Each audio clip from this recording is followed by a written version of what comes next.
শিবলি নুমানী রাহমাতুল্লাহি আলাইহির ঘটনা, প্রতি বছর তিনি হজে যায়। হজে গিয়ে দেখেন একজন যুবক, এক ব্যক্তি মাকামে ইব্রাহিমের কাছে দাঁড়িয়ে দাঁড়িয়ে এমনভাবে আল্লাহর কাছে কান্না করে। প্রতিদিন প্রতি বছর যখনই বাইতুল্লাহতে যায়, শিবলি নুমানী দেখে এমন পরিমাণে কান্না করে। একটা পর্যায়ে শিবলি নুমানী রাহমাতুল্লাহি আলাইহি বললেন, ভাই তোমাকে যখনই আসি তখনই দেখি তুমি চোখের পানি ছেড়ে ছেড়ে কান্না করো, তোমার একটা অঙ্গও চোখের নাই, তোমার একটা পাও নাই, কারণটা কি ভাই একটু আমাকে বলবানি? শিবলি নুমানী রাহমাতুল্লাহি আলাইহি ওই ব্যক্তি ডাক দিয়ে বলে, হুজুর আপনি কি? আপনাকে তো আমি চিনলাম না। শিবলি নুমানী রাহমাতুল্লাহি আলাইহি বলেন, আমি একজন আল্লাহর গোলাম, তুমি কি বলবে তোমার কি সমস্যা হয়েছিল? ওই যুবক ডাক দিয়ে বলে, হুজুর অনেক লম্বা ঘটনা, কি বলবো আমি আপনাকে শোনাবো। হুজুর আমার জীবনে একটা কঠিন ঘটনা ঘটে গেছে। বলো কি ঘটনা, বলো আমাকে। ওই যুবক তখন শিবলি নুমানী রাহমাতুল্লাহি আলাইহি বললেন, হুজুর আমার বাবা আমি ছোট অবস্থায় দুনিয়ার থেকে বিদায় নিয়ে চলে গেছে। আমার বাবা একজন কাঠুরি ছিল, কাঠ বিক্রি করতেন। হুজুর আমি ছোটবেলায় থাকা অবস্থায় আমার বাবা বিদায় নিয়ে চলে গেছে। আমার মা অন্যত্র বিয়ে বসার সুযোগ হচ্ছিল, কিন্তু আমার মা বিয়ে বসে নাই। আমার মা আমার দিকে তাকি, আমার মা তার পুরো জীবনটাই কাটিয়ে দিছে। হুজুর আমি বড় হলাম, আমিও বাবার ওই কাঠুরি কাঠ বিক্রি করে আমি আমার জীবন চালাইতে শুরু করলাম। সুন্দরভাবে আমাদের পরিবার সবকিছুই চলতেছিল। হুজুর আমার যখন বিয়ের সময় হয়ে গেল, আমার মা তার পছন্দের একটা বিয়ের ব্যবস্থা করালেন। দীর্ঘদিন চলে যাইতেছে, কিন্তু আমার পরিবারের মধ্যে আমার মা আর আমার স্ত্রী তাদের কোনোভাবেই মিল মহাব্বত চলতেছিল না। যখনই ঝগড়া ফাসাদ হইতো আমি চেষ্টা করতাম মিটিয়ে দেওয়ার জন্য। হুজুর একদিনের ঘটনা, আমি সকালবেলা ফজরের নামাজ পড়ে আমি কাঠ বিক্রি করার জন্য, কাঠ কেটে বিক্রি করার জন্য চলে যাইতেছিলাম। আর আমি আমার স্ত্রীকে বলতেছিলাম, স্ত্রী গো আজকে আমি দুপুরে আসবো না, আজকে দুপুরের খাবারটা আমার কাছে তুমি পৌঁছাইয়া দিবা। হুজুর আমার স্ত্রী খাবার পৌঁছাই নাই। সন্ধ্যাবেলা এরকম ভাবে কাঠ বিক্রি করে আমি যখন বাসার মধ্যে ফিরলাম, বাসার মধ্যে এসে স্ত্রীকে বললাম, ও আমার স্ত্রী খাবার আমার সামনে দাও, আমার প্রচন্ড ক্ষুধা লেগেছে, খাবার দাও। হুজুর স্ত্রী আমার সাথে কথা ভালোবাসার দৃষ্টিতে কথা না বলে আমাকে বলতেছে, আজকে রান্না করি নাই। আমি বলছি কেন রান্না করো নাই? হুজুর তখন আমাকে বলতেছে, আজ তুমি তোমার মাকে নিয়ে তুমি থাকো, তোমার মা সবসময় আমার সাথে খারাপ ব্যবহার করে। হয়তো তোমার মা এই বাড়িতে থাকবে, না হলে আমি থাকবো এই বাড়িতে। বলে কোথায় আমার মা? এই কথা যখন আমার স্ত্রী বলছে, হুজুর আমার মাথার ঠিক ছিল না। আমার এরকম কষ্টের মধ্যে আমি ছিলাম, আমি নিজেকে নিয়ন্ত্রণ করতে পারি নাই। আমার স্ত্রী বলে, ওই যে তোমার মা শীতের সন্ধ্যা এরকম ভাবে আমার মা আগুন তাপাইতেছিল। আমি আমার মায়ের কাছে গিয়ে এরকম ভাবে মাকে এত জোরে আঘাত করেছি গো। হুজুর মা আগুনের মধ্যে পড়ে গেছে, মুহূর্তের মধ্যে আগুনের মধ্যে পড়ে গেছে মা। আর তখনই আমার বুঝে আসলো, আমি তখন বুঝে আসলে আবার কি লাভ হবে। আমি তখন মাকে ওখান থেকে মাকে আমি আর জীবিত অবস্থায় পাই নাই। আমার মা ওখানে আল্লাহর জিম্মায় চলে গেছে। হুজুর আমার মাকে আমি দাফন করলাম, কবরস্থ করলাম। এরপরে ওই স্ত্রীকে আমি তালাক দিয়ে দিলাম। হুজুর এরপরে আমার অন্তরের মধ্যে শান্তি আমি পাই না। এই জন্য বারবার মাকাম ইব্রাহিমের কাছে এসে আল্লাহ পাকের কাছে চাই, জানি না আল্লাহ পাক আমাকে মাফ করেছেন কিনা। এই কথা শিবলি নুমানী রাহমাতুল্লাহি আলাইহি শুনলেন, চোখের পানি ছেড়ে দিয়ে বললেন কষ্ট নিয়ে একবার। এরপরে ওই যুবক বললেন, হুজুর আপনি কি একটু দেখবেন নাকি আল্লাহ আমার প্রতি নারাজ না খুশি? আল্লাহ কি আমার এই দোয়া কবুল করেছে কিনা? আল্লাহ কি আমাকে মাফ করছে কিনা? আল্লাহর গোলাম এরকম ভাবে মুরাকাবার মধ্যে বসলেন। মুরাকাবার মধ্যে বসে আল্লাহ রাব্বুল আলামিনের মাধ্যমে, ইলহামের মাধ্যমে জানতে পেল শিবলি নুমানি রে, ওই গোলাম একবার দুইবার নয় 40 বার, হাজারো বার যদি মাকাম ইব্রাহিমে দোয়া করে, মাকাম ইব্রাহিমে দোয়া করে, তাওয়াফ করে, রাসূলের রওজা জিয়ারত করে, বান্দারে বলে দে কোনো কাজ হবে না যতক্ষণ পর্যন্ত তার মা তাকে মাফ না করবে। রমজানের পর 11 মাসের মধ্যে সবচেয়ে দামি মাসগুলোর মধ্যে উল্লেখযোগ্য একটি মাস হচ্ছে শাবান মাস, যেই মাস চলমান চলতেছে। এই মাসের শ্রেষ্ঠত্বের কারণ কি? এই মাসের শ্রেষ্ঠত্বের কারণ হলো এই মাসের নিসবত রাসূলের দিকে করা হয়েছে। সুবহানাল্লাহ। শাবানু শাহরি ওয়া রমাদানা শাহরুল্লাহ, শাবানু শাহরি ওয়া রমাদানা শাহরুল্লাহ। আল্লাহর রাসূল বলেন শাবান মাস হচ্ছে আমার মাস, আর রমজান মাস হচ্ছে আল্লাহর মাস। শাবান মাসের নিসবত যেহেতু রাসূলের দিকে করা হয়েছে, রমজান ব্যতীত বাকি মাসগুলোর মধ্যে সবচেয়ে দামি মাস হচ্ছে শাবান। এই শাবান মাসের শ্রেষ্ঠত্বের অন্যতম একটা কারণ রাসূলের দিকে নিসবত করা হয়েছে। রাসূলের দিকে নিসবত হওয়ার কারণে শাবান মাসের দাম বেড়ে গেছে। যেমনই ভাবে যায়েদ বিন হারেসা রাদিয়াল্লাহু তাআলা আনহু, যায়েদ বিন হারেসা একজন গোলাম ছিলেন, কিন্তু যেহেতু রাসূলের গোলাম হওয়ার কারণে, রাসূলের দিকে নিসবত থাকার কারণে গোটা পৃথিবীর রাজা বাদশার চাইতেও যায়েদ বিন হারেসার দাম আল্লাহর কাছে অনেক বেশি। যায়েদ বিন হারেসা যদিও গোলাম, কিন্তু গোলামের নিসবত রাসূলের দিকে। পৃথিবীতে অনেক মসজিদ আছে, এক এক মসজিদ অসংখ্য মসজিদ আছে, কিন্তু মক্কা মদিনার মধ্যে যে মসজিদ রাসূলের দিকে নিসবত করা হয়েছে, মসজিদে নববী অর্থাৎ রাসূলের মসজিদ, মসজিদে নববী রাসূলের দিকে নিসবত থাকার কারণে দুনিয়ার গোটা পৃথিবীর মসজিদের চাইতে মসজিদে নববীর মর্যাদা আল্লাহ পাকের কাছে বেশি। কেমন বেশি? মসজিদে নববীর মধ্যে নামাজ পড়লে প্রতিটা রাকাতে অন্য মসজিদের তুলনায় অনেক বেশি। এই মসজিদে নববীর নামাজ পড়লে এত বেশি কেন? এত বেশির কারণ হচ্ছে মসজিদে নববীর নিসবত রাসূলের দিকে করার কারণে। এই জন্য বন্ধুগণ আমার, এই শাবান মাসের শ্রেষ্ঠত্ব, শাবান মাসের তো দাম হওয়ার অন্যতম কারণ হলো রাসূলের দিকে নিসবত করা হয়েছে।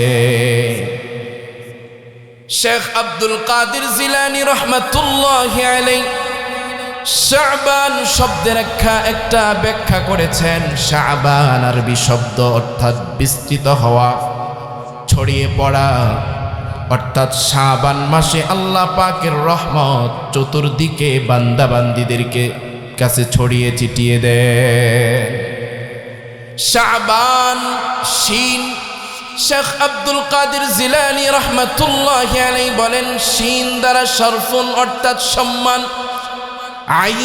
আইন দ্বারা উলুফুন অর্থাৎ সমৃদ্ধি, বা দ্বারা তিনি বলেন বিররুন অর্থাৎ নেকি, আলিফ দ্বারা উলফাত অর্থাৎ ভালোবাসা, নুন দ্বারা নূর অর্থাৎ আলো। শেখ আব্দুল কাদের জিলানী রাহমাতুল্লাহি আলাইহি বলেন দুনিয়ার মানুষেরা রে, কোনো বান্দা বান্দি যখন শাবান মাস পাবে আর শাবান মাসের কদর করবে, শাবান মাসে বেশি থেকে বেশি ইবাদত বন্দিগির মাধ্যমে কাটাবে, আল্লাহ রাব্বুল আলামিন ওই বান্দাকে এরকম ভাবে সম্মান সমৃদ্ধি, আল্লাহ পাকের এরকম ভাবে বেশি বেশি নেকি অর্জন করা আল্লাহ পাকের ভালোবাসা এবং আল্লাহ রব্বুল আলামিনের নূর দ্বারা বান্দা বান্দীদেরকে আবৃত করে রাখবেন। এই জন্য বন্ধুগণ আমার, শাবান মাস ইবাদত বন্দিগির মাস, শাবান মাস ইবাদত বাড়ানোর মাস, শাবান মাস বেশি বেশি ইস্তিগফার তাওবা করার মাস। এই জন্য শাবান মাসেও উল্লেখযোগ্য আমলগুলোর মধ্যে একটা আমল হলো, আল্লাহর রাসূল একটি দোয়া পড়তেন, আল্লাহুম্মা বারিক লানা ফি রজব ওয়া শাবান ওয়া বাল্লিগনা রমাদান। আল্লাহর রাসূল এই দোয়াটি পড়তেন, আয় আল্লাহ, শাবান এবং রজব এবং শাবান মাস আমাদের জন্য বরকতময় করুন। রব্বুল আলামিন রমজান পর্যন্ত আমাদের হায়াতকে আপনি বৃদ্ধি করে দিন। এখানে বরকতের ব্যাপক অর্থ বোঝানো হয়েছে। আয় আল্লাহ, আপনি আমাদের রিজিকের মধ্যে বরকত দিন। আয় আল্লাহ, আপনি আমাদের হায়াতের মধ্যে বরকত দিন। আয় আল্লাহ, আমাদের আপনি আমলের মধ্যে বরকত দিন। এই জন্য বেশি থেকে বেশি আমরাও এই দোয়াটি পড়ব। সকলেই পড়েন আল্লাহুম্মা, আল্লাহ, সকলে পড়েন আল্লাহুম্মা বারিক লানা ফি রজব ওয়া শাবান ওয়া বাল্লিগনা রমাদান। আল্লাহর রাসূলের শাবান মাসে উল্লেখযোগ্য একটি আমলের মধ্যে অন্যতম একটি আমল হলো, আল্লাহর রাসূল শাবান মাসে এরকম ভাবে বেশি বেশি রোজা রাখতেন, এত বেশি পরিমাণে রোজা রাখতেন। আম্মা জান আয়েশা বললেন, ইয়া রাসূলুল্লাহ, ইয়া হাবিবাল্লাহ, আপনি শাবান মাসে এত কেন রোজা রাখেন? আল্লাহর রাসূল বলেন, আয়েশা রে, এই শাবান মাস এমন একটা মাস, এই মাসের মধ্যে আল্লাহ পাক রব্বুল আলামিন দুনিয়ার বান্দা বান্দির হায়াতের জিন্দেগি কার শেষ হয়ে যাবে, কার হায়াতের জিন্দেগি কখন শেষ হয়ে যাবে, কার মৃত্যুর পরোয়ানাটা কখন হবে, এই মৃত্যুর পরোয়ানাটা আল্লাহ পাক নির্ধারণ করে রাখেন। নির্ধারিত ফেরেশতারা এই নির্ধারণ করে রাখেন আল্লাহ পাকের আদেশে। এজন্যই আমি এই মাসে বেশি থেকে বেশি রোজা রাখি। আমার হায়াতের জিন্দেগি যদি শেষ হয়ে যায়, তাহলে যেন আমার হায়াতের জিন্দেগি শেষ হওয়ার মুহূর্তটা, আমার হায়াতের জিন্দেগির মৃত্যুর পরোয়ানাটা যখন লেখা হবে আয়েশা, তখন যেন আমি ইবাদতের অবস্থায় থাকি, ইবাদতের হালতে থাকি। ইবাদতের হালতে থাকা অবস্থায় যেন আমার হায়াতের জিন্দেগির মৃত্যুর পরোয়ানাটা লেখা হয়। এজন্যই আমি রোজা রাখি এই মাসে বেশি থেকে বেশি। আল্লাহর রাসূল অন্য হাদিসের মধ্যে বলেন, তাহিয়াউনা কামা তামুতুনা ওয়া তামুতুনা কামা তাহিয়ুন। দুনিয়ার মানুষেরা রে, তোমাদের মৃত্যু যেভাবে হবে ওইভাবেই তোমরা আল্লাহর কাছে দাঁড়াবে, ওইভাবেই তোমরা উঠবে, আর তোমাদের মৃত্যুটা ওইভাবেই হবে যেভাবে তোমাদের হায়াতের জিন্দেগি তুমি পার করবে। এজন্য বন্ধুগণ, আমার হায়াতের জিন্দেগি আমার আপনার কখন শেষ হয়ে যায় বলা যায় না। আল্লাহ না করুক যদি আমার আপনার হায়াতের জিন্দেগি, আমার আপনার শরীর নাপাকি অবস্থায় থাকা অবস্থায় যদি হায়াতের জিন্দেগি শেষ হয়ে যায়, তাহলে কিন্তু আল্লাহর কাছে ধরা দিতে হবে। এজন্য সবসময় মুমিন বান্দারা পবিত্র হালতে থাকবে। যদি বলা হয় নামাজে আসেন ভাই, বলে শরীরটা অপবিত্র। আরে ভাই, মুমিন তো শরীর কখনোই মুমিনের, মুসলমানের অপবিত্র থাকতে পারি না। আপনি এখন বললেন শরীর অপবিত্র, কিন্তু আপনার হায়াতের জিন্দেগি যদি এখন শেষ হয়ে যায়, আপনি কি জবাব দিবেন? এই নাপাকি অবস্থায় যদি আপনার কাছে আজরাইল চলে আসে, নাপাকি অবস্থায় যদি আপনার জানটা কবজ করে নেওয়া হয়, তাহলে আপনার কি অবস্থা হবে একটু চিন্তা করে দেখুন। এই জন্য মুমিন সবসময় মৃত্যুর প্রস্তুতি গ্রহণ করে থাকবে। মুমিন সবসময় পবিত্র হালতে থাকবে। মুমিন কখনোই অপবিত্র থাকতে পারে না। এই জন্য বন্ধুগণ আমার, আল্লাহ পাক রব্বুল আলামিন পবিত্রতার গুণটাকে বেশি ভালোবাসেন। কোরআনে কারীমের মধ্যে আল্লাহ তাআলা বিশেষ দুইটা গুণওয়ালা বান্দা বান্দীদেরকে ভালোবাসেন, মহব্বত করেন। এই দুইটা গুণ প্রত্যেকটা মুমিন বান্দা বান্দীদের থাকা চাই। আল্লাহ রাব্বুল আলামিন বলেন, ইন্নাল্লাহা ইউহিব্বুত তাওয়াবিন ওয়া ইউহিব্বুল মুতাতাহহিরিন। আল্লাহ রাব্বুল আলামিন তাওবাকারী এবং পবিত্রতা অর্জনকারী বান্দা বান্দীদেরকে ভালোবাসেন। এজন্য আমাদের পবিত্রতা অবস্থায় থাকতে হবে, অপবিত্র অবস্থায় থাকা যাবে না।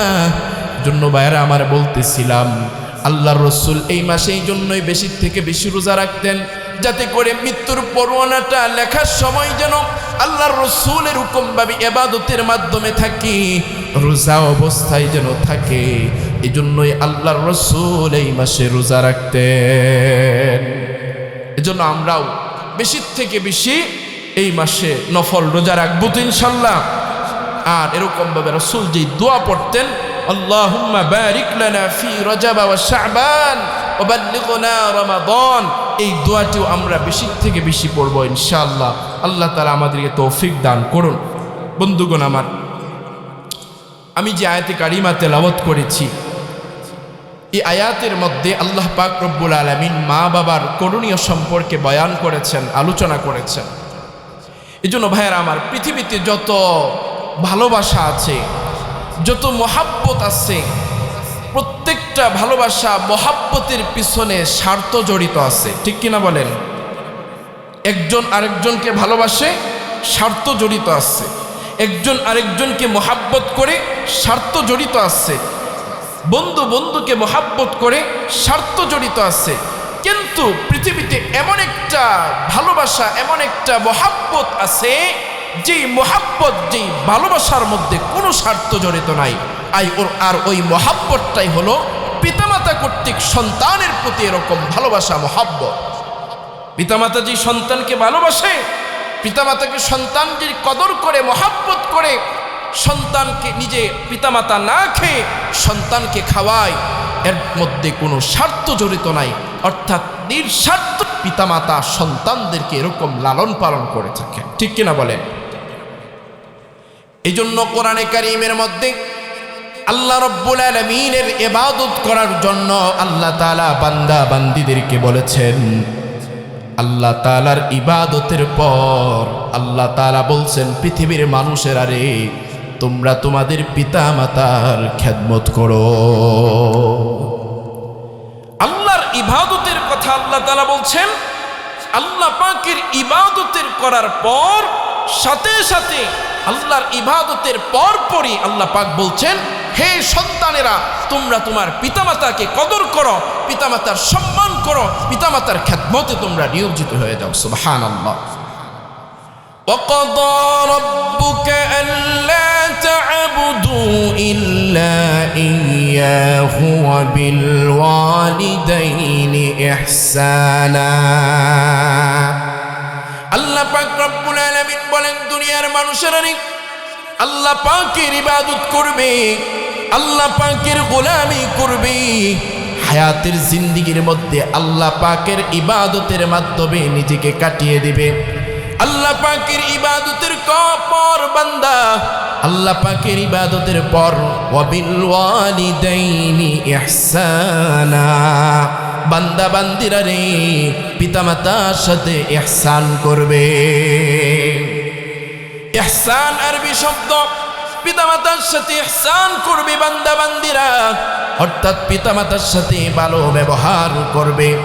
আল্লাহ রাব্বুল আলামিন বলেন, وبالوالدين إحسانا إما يبلغن عندك الكبر أحدهما أو كلاهما فلا تقل لهما أف ولا تنهرهما وقل لهما قولا كريما। বান্দা বান্দিরা রে, তোমার হায়াতের জিন্দেগিতে থাকা অবস্থায় তোমার পিতামাতা যদি উভয় জীবিত থাকে অথবা একজন জীবিত থাকে, তুমি তার সাথে কেমন কথা বলবে, তার সাথে তোমার কেমন আচরণ হবে। আল্লাহ তাআলা বলেন বান্দারে, আল্লাহ তাআলা বলেন বান্দারে তুমি তার সাথে কেমন ব্যবহার করবে। আল্লাহ তাআলা বলেন ইম্মা ইয়াবলুগান্না ইনদাকাল কিবার আহাদুহুমা আও কিলাহুমা ফালা তাকুল লাহুমা উফ। বান্দা বান্দিরা রে, তুমি চলাফেরা করার ক্ষেত্রে তোমার কথাবার্তায় তোমার চলাফেরাই যেন তোমার দ্বারাতে কষ্ট পেয়ে তোমার মা তোমার বাবা যেন শব্দটুকু না বলে ফেলে। অর্থাৎ সন্তান চলাফেরা করা অবস্থায়, সন্তান মা বাবার সাথে কথা বলা অবস্থায় এমন কাজকর্ম সন্তানেরা করতে পারবে না যেই কাজকর্মের কারণে মা বাবা কষ্ট পেয়ে শব্দটুকু বলে ফেলে। এই কথাটা যেন সন্তানের দ্বারাতে বুঝে না ফেলে, মা যেন এই কথা না বলে ফেলে, আহ বাবা তুমি কি করলে রে বাবা, এই কথা যেন মা যেন বলতে না পারে। এরপরে আল্লাহ তাআলা বলেন ও সন্তানেরা রে, আল্লাহ ইউফি ওয়ালা তানহারহুমা, আল্লাহ তাআলা বলেন ওয়াকফিদ লাহুমা জানাহাজ যুল্লি মিনার রাহমাতি ওয়া কুর রাব্বিরহামহুমা কামা রাব্বায়ানি সগীরা। বান্দা বান্দিরা রে, ও শব্দটুকু যেখানে বলা যাবে না, আল্লাহ তাআলা বলেন ওয়ালা তানহারহুমা, বান্দা বান্দিরা রে মা বাবাকে এরকম ধমক দেওয়া যাবে না যেখানে ও শব্দটুকু মা বাবা বলতে পারবে না কষ্টের কারণে, সেখানে তো মা বাবাকে ধমক দেওয়া তো কোনো প্রশ্নই আসে না। কিন্তু অনেক হতভাগা সন্তান এমনও আছে মা বাবাকে কষ্ট দেয়, মা বাবা ও শব্দটুকু বলে ফেলে।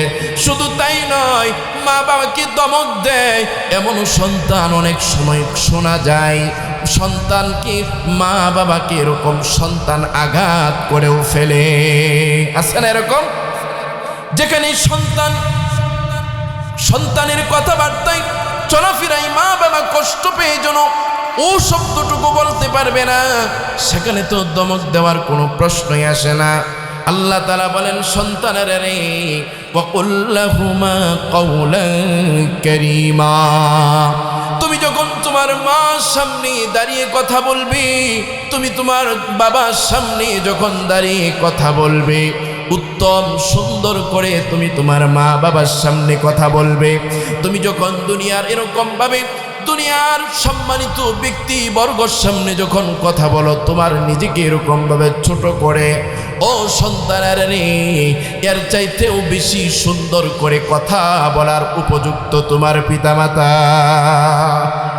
এই জন্য বন্ধুগণ আমার আপনার কথাবার্তায় চলাফেরাই মা বাবা কষ্ট পেয়ে যেন ও শব্দটুকু বলতে না পারে। এরপরে আল্লাহ তাআলা বলছেন সন্তানেরা রে, তুমি তোমার মা বাবাকে ধমক দিবে না, এবং সন্তানেরা রে তুমি তোমার মা বাবার সাথে যখন কথা বলবে উত্তমভাবে কথা বলবে, মা বাবার সাথে শিষ্টাচারপূর্ণ আচরণ বজায় রেখে তুমি কথা বলবে। এজন্য বন্ধুগণ আবার আল্লাহ তাআলা বলেন ওয়াকুল লাহুমা কাওলান কারীমা ওয়াখফিদ লাহুমা জানাহায যুল্লি মিনার রাহমা। আল্লাহ তাআলা বলেন বান্দা বান্দিরা রে, যখন তুমি সন্তান হিসাবে তুমি তোমার মা বাবার সামনে যখন কথা বলবে, তুমি যতই বড় মুফতি মুহাদ্দিস হয়ে যাও না কেন, যত বড় অর্থ সম্পদওয়ালা ব্যক্তি হয়ে যাও না কেন, তুমি যখন তোমার মার সামনে দাঁড়িয়ে কথা বলবে, তুমি তোমার মায়ের পাখার নিচে মাকে এরকম ভাবে বিলীন করে দিবে। অর্থাৎ মাকে তুমি শ্রেষ্ঠত্ব দিবে, মাকে প্রাধান্য দিবে।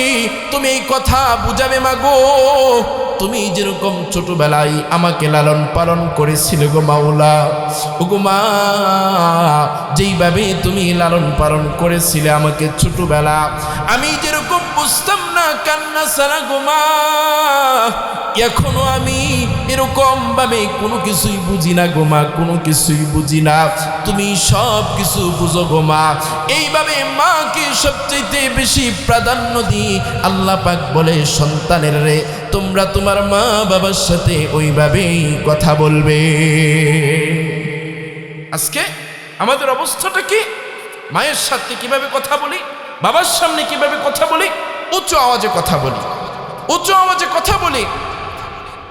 এর অন্যতম একটা কারণ গবেষণা করলে যে বিষয়টা দেখা যায়, যে সমস্ত সন্তানরা মা বাবার সামনে উঁচু গলায় কথা বলে, এই সমস্ত সন্তানদের আকসার গবেষণা করলে দেখা যায় এর মধ্যে মা বাবার প্রাথমিক যেই দায়িত্ব ছিল সন্তানের উপর, ওই দায়িত্ব থেকে মা বাবা গাফেল থাকার কারণে। অর্থাৎ সন্তান যখন ভূমিষ্ঠ হয়, সন্তানের যেই সমস্ত নিয়ম কানুনগুলো আল্লাহ পাকের পক্ষ থেকে আদায় করতে হয়, এর মধ্যে একটা অন্যতম হচ্ছে সন্তানকে দিন শিখানো। প্রাথমিকভাবে যদি সন্তানকে দিন শিখানো না হয়, আর এই সন্তান যদি দিনের উপর বড় না হয়, সন্তান যদি দুনিয়াবী শিক্ষায় বড় হয়ে যায়, আর দুনিয়াবী শিক্ষায় সন্তান যখন বড় হয়ে যাবে, সন্তানের সামনে মা বাবা তখন কথা বলবে বয়ে বয়ে। আর যদি সন্তান দুনিয়াবী শিক্ষা অর্জনের সাথে সাথে আখিরাতের শিক্ষা যদি অর্জন করে, কোরআন শিখে, হাদিস শিখে, রাসূলকে চিনে, আলেমকে চিনে, দ্বীনকে চিনে, মার সম্মান ইজ্জত সে বুঝে, তাহলে সন্তান যখন বড় হবে তখন সন্তান সব সময় ভয়ে থাকে, আমি মার সামনে কিভাবে কথা বলবো, কোন কথার দ্বারা আমার মা কষ্ট পেয়ে যায়, এইভাবে তখন সন্তান ভয়ে থাকে। আর যদি সন্তানকে দ্বীনি শিক্ষা অর্জন করাতে না পারে কোনো মা বাবা, তাহলে সন্তান যখন দুনিয়াবী শিক্ষা অর্জন করে বড় হয়ে যায়, তখন মা বাবা এরকমভাবে সন্তানের সামনে ভয়ে ভয়ে কথা বলে। বাস্তব এটাই। সন্তান যখন দ্বীনি শিক্ষায় শিক্ষিত হবে, তখন সন্তান বড় হবে আর সে প্রতিটি কথায় তার মাকে প্রাধান্য দিবে, আর অন্তরে ভয় লালন করবে, আমার মা আমার কোন কথার দ্বারাতে কষ্ট পেয়ে যায় না জানি, আমার বাবা আমার কোন কথার দ্বারাতে কষ্ট পেয়ে যায় না জানি, এইভাবে ভয় তার ভিতরে কাজ করবে। আর যখন সন্তান দুনিয়াবী শিক্ষা অর্জন করে অর্থ সম্পদের মালিক হয়ে যায়, তখন মা বাবা এরকম ভয়ে থাকে, না জানি আমার সন্তান কোন দিক দিয়ে কষ্ট পেয়ে যায়। এজন্য মায়েরা আমার, বাবারা আমার, সন্তানকে দ্বীন শেখাতে হবে। প্রাথমিকভাবে যদি সন্তানদেরকে দ্বীন শিখায়, এই সন্তান যত বড়ই হোক না কেন, যত অর্থ সম্পদের মালিক হোক না কেন, যত শিক্ষিতই হোক না কেন, এই সন্তান যখন মায়ের সামনে কথা বলবে, বাবার সামনে কথা বলবে, সন্তান নিজেকে এরকমভাবে মা বাবার কদমে লুটিয়ে দিবে। এরপরে আল্লাহ রাব্বুল আলামিন বলেন, সন্তানেরা রে, তুমি পিতামাতা তোমার জীবিত থাকা অবস্থায় তুমি তোমার মা বাবার জন্য দোয়া করবে। কি দোয়া করবে রে সন্তানেরা রে? আল্লাহ রাব্বুল আলামিন বলেন, ওয়াকুর রব্বিরহামহুমা কামা রব্বায়ানি সগীরা। সকলে পড়েন, রব্বিরহামহুমা কামা রব্বায়ানি সগীরা। মা বাবার জন্যই দোয়া করতে হবে। আয় আল্লাহ, আমার মা বাবা যখন আমাকে ছোটবেলায় লালন পালন করেছিল গো মাওলা রব্বুল আলামিন, তুমি আমার মা বাবাকে এইভাবে তুমি কুদরতিভাবে তুমি লালন পালন করো গো মাওলা। এইভাবে মা বাবার জন্য সন্তানের দোয়া করতে হবে। এই দোয়াটা আল্লাহ পাক রব্বুল আলামিন আমাদেরকে শিখিয়ে দিয়েছেন। এজন্য বন্ধুগণ আমার, এক হাদিসের মধ্যে এসেছে, মানুষ যখন দুনিয়ার থেকে বিদায় নিয়ে চলে যাবে, কিছু আমল তার দুনিয়ার মধ্যে চলতে থাকবে, যে আমলগুলোর কারণে তার কবরের মধ্যে নেকি যাইতে থাকবে, যে আমলগুলোর কারণে তার মাকাম বৃদ্ধি হইতে থাকবে, যে আমলগুলো করার কারণে আল্লাহ পাক রব্বুল আলামিন হতে পারে তাকে মাফ করে দিতে পারে। এর মধ্যে তিনটা আমল তার দুনিয়াতে চলতে থাকে। ইযা মাতাল ইনসানু ইনকাতা আমালুহু ইল্লা মিন সালাসিন সাদাকাতিন জারিয়াতিন আও ইলমিন ইউনতাফাউ বিহি ওয়ালাদুন সালিহ। বান্দাবান্দি যখন দুনিয়ার থেকে চলে যায় কিছু আমল তার চলতেই থাকে, যে আমলগুলোর কারণে আল্লাহ পাক রব্বুল আলামিন তাদেরকে মাফ করে দিতে পারেন।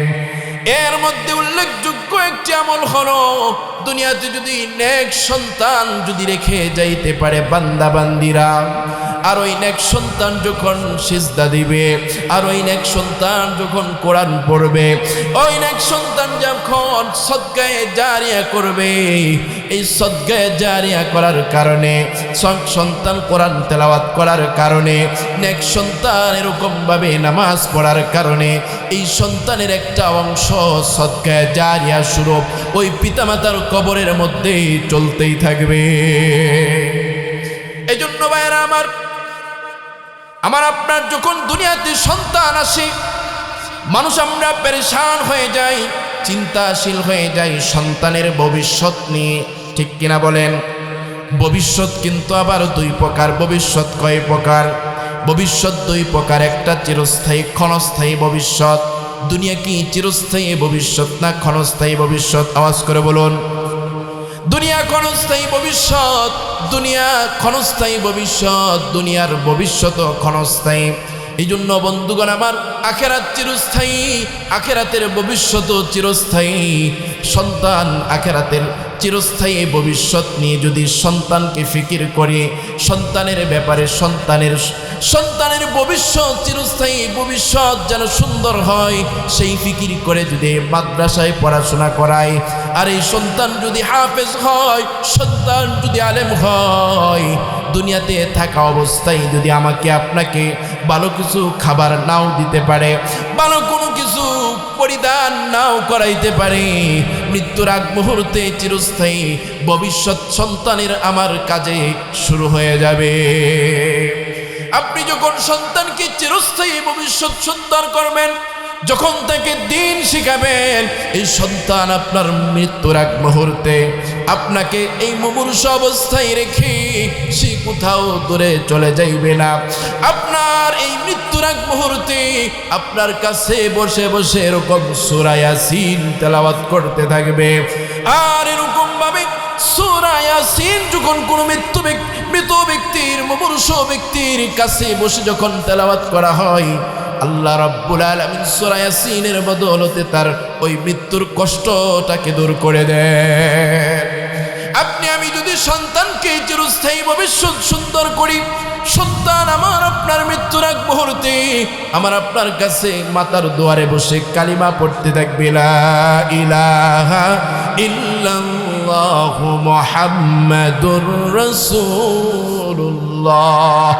সন্তান এইভাবে কালিমা পড়তে থাকবে, আর এই কালিমার সাথে সাথে যদি ওই মুমূর্ষ ব্যক্তি যদি শেষ মুহূর্তে তার শেষ বাক্য কালিমাটা হয়ে যায়, আল্লাহ রাব্বুল আলামিন বান্দা বান্দীদেরকে মাফ করে দিবে।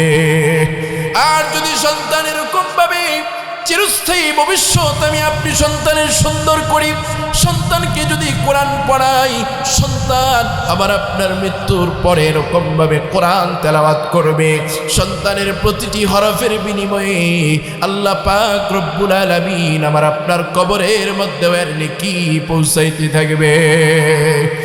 এই জন্য ভাইয়েরা আমার, সন্তানের চিরস্থায়ী ভবিষ্যৎ আমার আপনার সুন্দর করতে হবে। আর সন্তানের চিরস্থায়ী ভবিষ্যৎ কোথায় সুন্দর হবে? এই সমস্ত মাদ্রাসার মধ্যে চিরস্থায়ী ভবিষ্যৎ সুন্দর হবে। আর যদি সন্তানের চিরস্থায়ী ভবিষ্যৎ সুন্দর না করি, ক্ষণস্থায়ী ভবিষ্যৎ সুন্দরের পিছনে করি, তাহলে বন্ধুগণ আমার, সন্তান কর্তৃক কিন্তু আমার আপনার অনেক জুলুম নির্যাতন সহ্য করতে হবে। এজন্য বন্ধুগণ আমার, যে কথাগুলো বললাম, সন্তান পিতামাতার সাথে কেমন ব্যবহার করবে, সন্তানের কোনো কাজকর্মের মাধ্যমে যেন পিতামাতা কষ্ট পেয়ে না যায়, সন্তান যেন পিতামাতাকে ধমক না দেয়, এই কথাটাও আল্লাহ বলছেন। জন্য পিতামাতাকে ধমক দেওয়া যাবে না, পিতামাতার সাথে উত্তমভাবে কথা বলতে হবে। আর পিতামাতার সামনে যখন দাঁড়াবো, পিতামাতার সাথে যখন কথা বলবো, পিতামাতাকে সব ক্ষেত্রে সর্বহালতেই সবচাইতে বেশি প্রাধান্য দিয়ে কথা বলতে হবে। এরপরে আল্লাহ রাব্বুল আলামিন বলছেন, পিতামাতার জন্য জীবিত থাকা অবস্থায় এবং মৃত্যুর পরেও সন্তান এরকম ভাবে মা বাবার জন্য আল্লাহর কাছে দোয়া করবে। এজন্য বন্ধুগণ আমার, আল্লাহর রাসূলকে এরকম জিজ্ঞেস করা হলো, ইয়া রাসূলুল্লাহ, ইয়া হাবিবাল্লাহ, আল্লাহ রাব্বুল আলামিনের কাছে সবচেয়ে উত্তম আমল কোনটা? سألت النبي صلى الله عليه وسلم أي العمل أحب إلى الله عز وجل يا رسول الله আল্লাহর কাছে উত্তম আমল কোনটা? আল্লাহর রাসূল বললেন, নামাজ পড়ো, ঠিক মতনে নামাজ আদায় করো। ঠিক মতনে নামাজ আদায় করা এটা আল্লাহর কাছে সবচেয়ে উত্তম আমল। ইয়া রাসূলুল্লাহ, এর পরে কোনটা উত্তম আমল? আল্লাহর রাসূল বললেন, মা বাবার খেদমত করবা। ইয়া রাসূলুল্লাহ, এর পরে কোন আমল? আল্লাহর রাসূল বললেন, আল্লাহর রাস্তায় জিহাদ করা। বন্ধুগণ আমার, জিহাদের মতো এত গুরুত্বপূর্ণ একটা বিধান, এত গুরুত্বপূর্ণ একটা বিধান, এত ফজিলতপূর্ণ একটা বিধান, এই সেটা আল্লাহ তাআলার কাছে 3 নম্বরে নিয়ে আসছে। অর্থাৎ আল্লাহর কাছে সালাতের পর সবচেয়ে দামি ইবাদত হচ্ছে মা বাবার খেদমত করা। আজকে আফসোসের সাথে বলতে হয়, অনেক সময় এরকম মাকে কষ্ট দেয়, বাবাকে কষ্ট দেয়। আছে না এরকম? এই এলাকার মধ্যে নাই, অনেক জায়গায় এরকম শোনা যায়। বউয়ের কথাই, পরিবারের অন্য লোকদের কথায় এরকম মার সাথে খারাপ ব্যবহার করে মাকে কষ্ট দেয়। ছোট্ট একটা ঘটনা মনে পড়ে গেছে। শিবলি নুমানি রহমাতুল্লাহি আলাইহি আল্লাহর এক কুতুব ছিলেন, আল্লাহর এক ওলি ছিলেন, বুজুর্গ ছিলেন। শিবলি নুমানি রহমাতুল্লাহি আলাইহির ঘটনা, প্রতি বছর তিনি হজে যায়। হজে গিয়ে দেখেন একজন যুবক, এক ব্যক্তি মাকামে ইব্রাহিমের কাছে দাঁড়িয়ে দাঁড়িয়ে এমনভাবে আল্লাহর কাছে কান্না করে। প্রতিদিন প্রতি বছর যখনই বাইতুল্লাহতে যায়, শিবলি নুমানি দেখে এমন পরিমাণে কান্না করে। একটা পর্যায়ে শিবলি নুমানি রহমাতুল্লাহি আলাইহি বললেন, ভাই, তোমাকে যখনই আসি তখনই দেখি তুমি চোখের পানি ছেড়ে ছেড়ে কান্না করো। তোমার একটা অঙ্গও চোখের নাই, তোমার একটা পাও নাই, কারণটা কি ভাই একটু আমাকে বলবানি? শিবলি নুমানি রহমাতুল্লাহি আলাইহি ওই ব্যক্তি ডাক দিয়ে বলে, হুজুর আপনি কি? আপনাকে তো আমি চিনলাম না। শিবলি নুমানি রহমাতুল্লাহি আলাইহি বলেন, আমি একজন আল্লাহর গোলাম। তুমি কি বলবে তোমার কি সমস্যা হয়েছিল? ওই যুবক ডাক দিয়ে বলে, হুজুর অনেক লম্বা ঘটনা, কি বলবো আমি আপনাকে শোনাবো। হুজুর আমার জীবনে একটা কঠিন ঘটনা ঘটে গেছে। বলো কি ঘটনা, বলো আমাকে। ওই যুবক তখন শিবলি নুমানি রহমাতুল্লাহি আলাইহি বললেন, হুজুর আমার বাবা আমি ছোট অবস্থায় দুনিয়ার থেকে বিদায় নিয়ে চলে গেছে। আমার বাবা একজন কাটুরি ছিল, কাঠ বিক্রি করতেন। হুজুর আমি ছোটবেলায় থাকা অবস্থায় আমার বাবা বিদায় নিয়ে চলে গেছে। আমার মা অন্যত্র বিয়ে বসার সুযোগ হচ্ছিল, কিন্তু আমার মা বিয়ে বসে নাই। আমার মা আমার দিকে তাকি, আমার মা তার পুরো জীবনটাই কাটিয়ে দিছে। হুজুর আমি বড় হলাম, আমিও বাবার ওই কাঠুরি কাঠ বিক্রি করে আমি আমার জীবন চালাইতে শুরু করলাম। সুন্দরভাবে আমাদের পরিবার সবকিছুই চলতেছিল। হুজুর আমার যখন বিয়ের সময় হয়ে গেল, আমার মা তার পছন্দের একটা বিয়ের ব্যবস্থা করালেন। দীর্ঘদিন চলে যাইতেছে, কিন্তু আমার পরিবারের মধ্যে আমার মা আর আমার স্ত্রী তাদের কোনোভাবেই মিল মহাব্বত চলতেছিল না। যখনই ঝগড়া ফাসাদ হইতো আমি চেষ্টা করতাম মিটিয়ে দেওয়ার জন্য। হুজুর একদিনের ঘটনা, আমি সকালবেলা ফজরের নামাজ পড়ে আমি কাঠ বিক্রি করার জন্য, কাঠ কেটে বিক্রি করার জন্য চলে যাইতেছিলাম। আর আমি আমার স্ত্রীকে বলতেছিলাম, স্ত্রী গো আজকে আমি দুপুরে আসবো না, আজকে দুপুরের খাবারটা আমার কাছে তুমি পৌঁছাইয়া দিবা। হুজুর আমার স্ত্রী খাবার পৌঁছাই নাই। সন্ধ্যাবেলা এরকম ভাবে কাঠ বিক্রি করে আমি যখন বাসার মধ্যে ফিরলাম, বাসার মধ্যে এসে স্ত্রীকে বললাম, ও আমার স্ত্রী খাবার আমার সামনে দাও, আমার প্রচন্ড ক্ষুধা লেগেছে, খাবার দাও। হুজুর স্ত্রী আমার সাথে কথা ভালোবাসার ভালোবাসার দৃষ্টিতে কথা না বলে আমাকে বলতেছে আজকে রান্না করি নাই। আমি বলছি কেন রান্না করো নাই? হুজুর আমার তখন আমাকে বলতেছে আজ তুমি তোমার মাকে নিয়ে তুমি থাকো, তোমার মা সবসময় আমার সাথে খাবার খারাপ ব্যবহার করে, হয়তো তোমার মা এই বাড়িতে থাকবে, না হলে আমি থাকবো এই বাড়িতে। বলে কোথায় আমার মা? এই কথা যখন আমার স্ত্রী বলছে হুজুর, হুজুর আমার মাথার ঠিক ছিল না, আমার এরকম কষ্টের মধ্যে আমি ছিলাম, আমি নিজেকে নিয়ন্ত্রণ করতে পারি নাই। আমার স্ত্রী বলে ওই যে তোমার মা শীতের সন্ধ্যা এরকম ভাবে আমার মা আগুন তাপাইতেছিল, আমি আমার মায়ের কাছে গিয়ে এরকম ভাবে মাকে এত জোরে আঘাত করেছি গো হুজুর, মা আগুনের মধ্যে পড়ে গেছে, মুহূর্তের মধ্যে আগুনের মধ্যে পড়ে গেছে মা। আর তখনই আমার বুঝে আসলো, আমি তখন বুঝে আসলে আবার কি লাভ হবে? আমি তখন মাকে ওখান থেকে তুলে মাকে আমি আর জীবিত অবস্থায় পাই নাই, আমার মা ওখানে আল্লাহর জিম্মায় চলে গেছে হুজুর। হুজুর আমার মাকে আমি দাফন করলাম, কবরস্থ করলাম, এরপরে ওই স্ত্রীকে আমি তালাক দিয়ে দিলাম হুজুর, এরপরে আমার অন্তরের মধ্যে শান্তি আমি পাই না।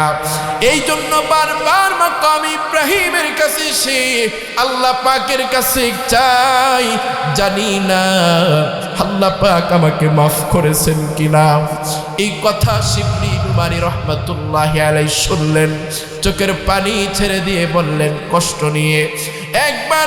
এরপরে ওই যুবক বললেন হুজুর আপনি কি একটু দেখবেন নাকি আল্লাহ আমার প্রতি নারাজ না খুশি, আল্লাহ কি আমার এই দোয়া কবুল করেছে কিনা, আল্লাহ কি আমাকে মাফ করছে কিনা। আল্লাহর গোলাম এরকম ভাবে মুরাকাবার মধ্যে বসলেন, মুরাকাবার মধ্যে বসে আল্লাহ রাব্বুল আলামিনের মাধ্যমে ইলহামের মাধ্যমে জানতে পেল শিবলি নুমানী রে ওই গোলাম একবার দুইবার নয় 40 বার হাজারো বার যদি মাকাম ইব্রাহিমে দোয়া করে, মাকাম ইব্রাহিমে দোয়া করে, তাওয়াফ করে, রাসূলের রওজা জিয়ারত করে বান্দারে বলে দেখ কোনো কাজ হবে না যতক্ষণ পর্যন্ত তার মা তাকে মাফ না করবে। এজন্য বন্ধুগণ আমার, মাকে কষ্ট দেওয়া যাবে না, বাবাকে কষ্ট দেওয়া যাবে না।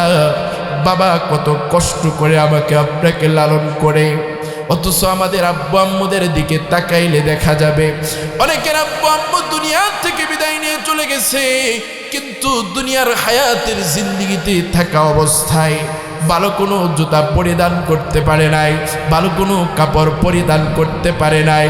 আজকে ওই মা বাবার উসিলায় এত সুন্দর দুনিয়া আমি আপনি উপভোগ করতেছি, লক্ষ লক্ষ টাকা কামাই করতেছি, অথচ আজকে ওই মা অন্ধকার কবরে শুয়ে আছে। আমার এক মুসল্লি, আমি যেখানে নামাজ পড়াই সেখানে তো কোনো আপনার এরকম ভাবে বাড়ি নাই, সব কলকারখানা। এমন এক মুসল্লি আল্লাহ তাআলা অনেক অর্থ সম্পদ দিয়েছে। একদিন বলতেছে হুজুর আমাকে কি আপনি কখনো দেখেন নতুন কাপড় পরিধান করতে? আমি পেছি না।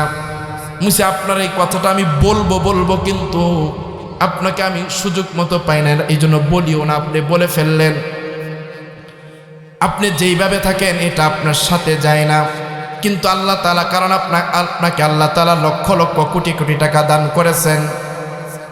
বলে হুজুর আল্লাহ তাআলা আমাকে এত অর্থ সম্পদ দিয়েছেন, আমি যদি চেষ্টা করে প্রতিদিন একটা করে নতুন কাপড় চেঞ্জ করতে পারবো কোনো সমস্যা নাই, কিন্তু আমি এজন্যই পরি না, আমার একটা কষ্ট আছে অন্তরের মধ্যে। হুজুর আমি দেখেছি আমার মা আমার বাবা যখন ছিল তারা কোনোদিন কোনো নতুন কাপড় পরিধান করতে পারে নাই, নতুন কোনো জুতা পরিধান করতে পারে নাই, হুজুর কোনো খাবার তারা খেতে পারে নাই। এত কষ্ট করে হুজুর আমাকে লালন পালন করেছিল, আর কষ্ট করতে করতে তারা হায়াতের জিন্দেগি তাদের শেষ হয়ে গেছে। হুজুর এখন আমার অর্থ সম্পদ অনেক দিয়েছে আল্লাহ, কিন্তু আমি আমার মাকে খাওয়াইতে পারি না, আমি আমার বাবাকে পড়াইতে পারি না। এরপরে বললাম ভাই আপনি বেশি বেশি এরকমভাবে সদকা করবেন, বেশি বেশি মানুষের কল্যাণে এরকমভাবে আপনি খেদমত করবেন। আপনি যদি এই সদকায়ে জারিয়া করেন, আপনার মা বাবা কবরের মধ্যে শান্তি পাবে। এই জন্য বন্ধুগণ আমার, মাকে কষ্ট দেওয়া যাবে? বাবাকে কষ্ট দেওয়া যাবে না। এই জন্য হাদিসের মধ্যে আসছে, বাবা হচ্ছে জান্নাতের দরজা সমূহের মধ্যে একটি দরজা। কেউ যদি বাবাকে কষ্ট দেয় তাহলে জান্নাতের দরজাটা যেন সে নষ্ট করে ফেলল। মার কথা আসছে, মা হচ্ছে মায়ের পায়ের নিচে সন্তানের বেহেশত। জন্য মাকে খুশি করলে আল্লাহ খুশি হবে, বাবাকে খুশি করলে আল্লাহ খুশি হবে। এই জন্য মা বোনদেরকে আমরা সম্মান করব, পিতামাতাকে আমরা সম্মান করব, কদর করব। আর মা বোনদের ইজ্জত, তাদের শ্রেষ্ঠত্ব আল্লাহ তাআলা অনেক বেশি দিয়েছে। মা বোনদের জান্নাতে যাওয়া একেবারেই সহজ। সুবহানাল্লাহ বলেন। আল্লাহর রাসূল বলেন, আল মারআতু ইযা সাল্লাত খামসাহা ওয়া সামাত শাহরাহা ওয়া আহসানাত ফারজাহা ওয়া আতাআত বা'লাহা ফালতাদখুল মিন আইয়ি আবওয়াবিল জান্নাতি শাআত। আল্লাহর রাসূল বলেন, দুনিয়ার মহিলারা রে, চারটা গুণ যদি অর্জন করতে পারো, এই চারটা গুণ অর্জন করতে পারো, যদি চারটা গুণ তোমার ভিতরে থাকে, আর ওই অবস্থাতেই যদি তোমার হায়াতের জিন্দেগি শেষ হয়ে যায়, ও মহিলারা রে, আল্লাহ পাক তোমাদেরকে এত শক্তি দিবেন, এত ক্ষমতা দিবেন, কিয়ামতের কঠিন মুসিবতের দিন তুমি জান্নাতের যে কোনো দরজা দিয়ে প্রবেশ করতে চাইলে ওই জান্নাতের ওই দরজা দিয়ে প্রবেশ করতে পারবে। এক নাম্বার মা বোনদের গুণ হলো আল মারআতু ইযা সাল্লাত খামসাহা, নারীরা 5 ওয়াক্ত নামাজ ঠিক মতন আদায় করতে হবে। মা বোনরা যদি এরকম নামাজের গুণ যদি না মা বোনদের ভিতরে থাকে, মা বোনরা যদি নামাজের গুণ ঠিক মতন অর্জন করতে পারে, আমাদের মা বোনদের নামাজের গুণটা 100তে 100 আছে। কিন্তু একটা বিষয় মা বোনদের ঘাটতি, আর সেই বিষয়টা হলো একসাথে এরকমভাবে একত্রে মিলায়া 2-3 ওয়াক্তের নামাজ পড়ে নেয়। ঘরে কাজকর্ম করার কারণে জোহরের সালাত এরকম ঠিক মতনে না পড়ে আসরের সাথে একসাথে মিলে পড়ে নেয়। এই গুণ থাকলে হবে না। আল্লাহ যে আদেশ করেছেন, ইন্নাস সালাতা কানাত আলাল মুমিনিনা কিতাবাম মাওকুতা, এক ঠিক মতনে যখনই ওয়াক্ত হবে ওইভাবে যদি নামাজ আদায় করে, এই গুণ যদি কোনো মা বোন অর্জন করতে পারে, 2 নম্বর গুণ হলো ওয়া সামাত শাহরাহা, রমজান মাসের রোজা রাখবে। এই গুণটাও আমাদের মায়ে যাবে। লম্বা ঘটনা, সন্তানকে বললেন, সন্তান আমার কপালটা জমিনের মধ্যে লাগিয়ে দাও। ওমর রাদিয়াল্লাহু তাআলা যার সামনের যিনি জান্নাতের সুসংবাদ প্রাপ্ত একজন সাহাবী, হযরত ওমর কপালটাকে জমিনের মধ্যে ঘষতেছেন আর আল্লাহর কাছে চিৎকার করে করে কান্না করতেছেন, মালিক আমার জন্য আমার সামনের পথকে তুমি সহজ করে দাও। সাহাবায়ে কেরাম বললেন, আমিরুল মুমিনিন আপনি এত কেন কান্না করেন? আল্লাহ তো আপনার প্রতি সন্তুষ্ট, আমরাও তো আপনার প্রতি সন্তুষ্ট।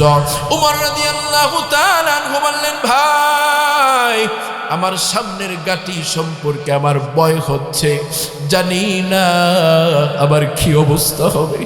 যে ওমর জান্নাতের সুসংবাদ প্রাপ্ত একজন সাহাবী, তার এত কবরের হাসরের ভয়, ফুলসিরাতের ভয়। যে ওমরের ব্যাপারে হাদিসের মধ্যে এসেছে, আল্লাহর রাসূল বলেন, কানা ফি ওয়াজহিহি খাত্তান আসওয়াদান মিনাল বুকা, এত পরিমাণে ওমর রাদিয়াল্লাহু তাআলা আনহু আখিরাতের ভয়ে, কবরের ভয়ে এত পরিমাণে কান্না করতেন যে তার কান্না করার কারণে তার চেহারার মধ্যে কালো দাগ পড়ে গেছে। আল্লাহর রাসূলের উল্লেখযোগ্য সাহাবী হযরত উসমান রাদিয়াল্লাহু তাআলা আনহু, যে উসমানের ব্যাপারে আল্লাহর রাসূল দোয়া করেছেন, সেই উসমান রাদিয়াল্লাহু তাআলা কেমন অন্তরের মধ্যে জাহান্নামের ভয় ছিল, কবরের ভয় ছিল। উসমান রাদিয়াল্লাহু তাআলা আনহু কবরের কাছে গিয়ে এত পরিমাণে কান্না করতেন, তার চোখের পানি দ্বারা এরকম ভাবে ভিজে যাইতো, চেহারা পর্যন্ত ভিজে যাইতো। লোকেরা বলতো আপনি এত কেন কান্না করেন? উসমান রাদিয়াল্লাহু তাআলা আনহু বলতেন ভাই, এই কবর কারো জন্য জান্নাতের বাগান হবে, আর অন্যথায় কারো জন্য জাহান্নামের গর্ত সমূহের মধ্যে একটি গর্ত হবে। আল কবরু ইম্মা রাউযাতুম মির রিয়াজিল জান্নাতি ওয়া ইম্মা হুফারাতুম মিন হুফারিন নার। এজন্য বন্ধুগণ আমার, হায়াতের জিন্দেগি আমার আপনার কখন শেষ হয়ে যাবে কেউ বলতে পারি না। জন্য মৃত্যুর জন্য প্রস্তুত থাকতে হবে। আমার আপনার হায়াতের জিন্দেগি থেকে এরকম ভাবে কত রমজান চলে গেছে, কত শাবান মাস চলে গেছে। অত্র এলাকার কত মুরব্বী গত শাবানেও ছিল, আজকে তারা নাই। এরকম ভাবে আমার আপনার হায়াতের জিন্দেগিও শেষ হয়ে যাবে। এজন্য মৃত্যুর জন্য প্রস্তুতি গ্রহণ করে আমলের জিন্দেগি আমার আপনার বানাইতে হবে। আল্লাহ তাআলা আমাদেরকে হায়াতের জিন্দেগির কদর করার তৌফিক দান করুন।